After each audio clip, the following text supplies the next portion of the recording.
Guys, luma yan, no? Ito tila, ganito lang yan.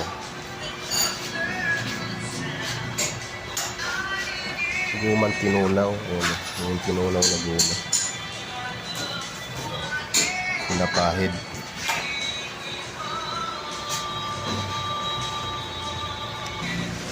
Ang mangyayari yan guys, ganito. Piston cap yan. Ayan yung gagamitin. Ito yung tila niyan. Yan. Pininturahan lang. Kasi di po pwede na guma lang kaagad. Ito magiging itsura niya pag sinalangan yan. Yan ang tila, oh. Ito pinapahiran lang. Guma yan mga master. Yan, pinako lang ako muna. Diba?